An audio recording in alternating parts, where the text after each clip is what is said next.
ধরুন কোনো একটি স্কিমের সাথে কালার ম্যাচ করানোর জন্য অথবা ডিজাইনে ব্যবহৃত টেক্সট বা অন্য কোনো ইমেজ অবজেক্টের সাথে কালার ম্যাচের জন্য অথবা পেছনের ব্যাকগ্রাউন্ড বা ব্লু কি বা ক্রোমা ইত্যাদি বিভিন্ন কারণে আমাদের অবজেক্টে ইমেজের কোনো একটি অংশে হয়তোবা আমাদের কালার পরিবর্তনের প্রয়োজন হয়ে পড়তে পারে। এবার আমরা সেই কালার পরিবর্তন করারই একটি টুলসের সাথে পরিচিত হব। আমরা আমাদের টুলস বারে ব্রাশের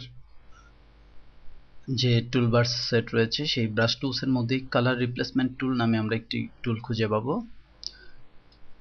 আমরা এই টুলটি নির্বাচন করছি। আমরা চাচ্ছি এই যে ইমেজটি আমরা এখানে দেখতে পাচ্ছি এর যে এই ভদ্রলোকের মাথায় যে ক্যাপটি আছে এটি আমরা কালার পরিবর্তন করব। এই জন্য প্রথমে আপনার ফরগ্রাউন্ড থেকে আপনি যে কালারটির পরিবর্তন করতে চান অর্থাৎ যে কালারটির ক্যাপ আপনি কালার করতে চান এই ক্যাপটিকে যে কালার করতে চান সেই কালারটি ফরগ্রাউন্ড কালার হিসেবে নির্বাচন করতে হবে। এবার আমি আমার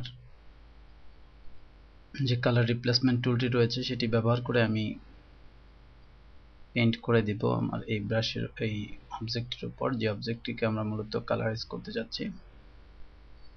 আমি কিছুটা রাফলি কাজটা করছি দ্রুত দেখানোর জন্য। এখানে একটি বিশেষ গাইডলাইন হচ্ছে এই যে ব্রাশের মধ্যে যে প্লাস চিহ্নটি রয়েছে এই প্লাস চিহ্নটিকে অবজেক্টের মধ্যে অলওয়েজ রাখতে হবে, এর বাইরে আমরা এটিকে নিব না। লক্ষ্য করুন এটি আমার যে ইমেজের যে হলুদ রঙের যে টুপিটি ছিল এটিকে রিপ্লেস করে লাল রঙের টুপিতে এটি পরিবর্তন করে দিয়েছে। এছাড়াও আমাদের এখানে আমাদের যে টলারেন্স আছে আমরা এটি বাড়িয়ে কমিয়ে আমি এর যে সিলেকশন টলারেন্স আছে সেটিকে আমরা নিয়ন্ত্রণ করতে পারি। একইভাবে আমরা যদি জ্যাকেটের এই অংশে হলুদ কালারটি পরিবর্তন করে অন্য কোনো কালার দিতে চাই, উদাহরণস্বরূপ আমরা ব্লু কালার এই কালারটি আমরা দিতে চাই, সেক্ষেত্রেও আমি এই কাজটি করতে হবে। লক্ষ্য করুন আমি যখন এখানে আসছি তখন আমার এই যে হাতের মধ্যে কালারটি প্রয়োগ হচ্ছে। আমি প্রথমেই বলেছি যে আমার এই যে প্লাস চিহ্নটি এটিকে অবশ্যই আমার এই এরিয়ার বাইরে রাখতে হবে এবং এই ব্রাশটিকে এমনভাবে আমরা ব্যবহার করব যেন এটি অন্য কোনো কালারের উপর রিপ্লেস না হয়।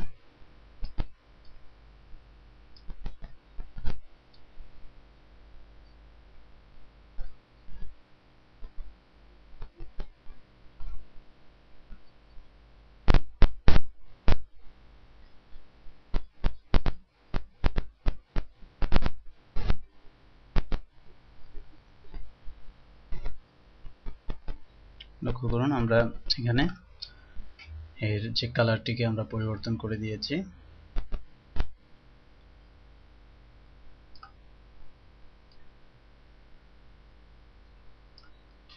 এভাবে করে আমরা আমাদের ইমেজে এই কালার রিপ্লেসমেন্ট টুল ব্যবহার করে ইমেজের কোনো একটি বিশেষ অংশের বা পুরো ইমেজের যে কোনো একটি কালারকে আমরা রিপ্লেস করে আমাদের পছন্দের কোনো কালারকে আমরা সেখানে প্রতিস্থাপন করতে পারি।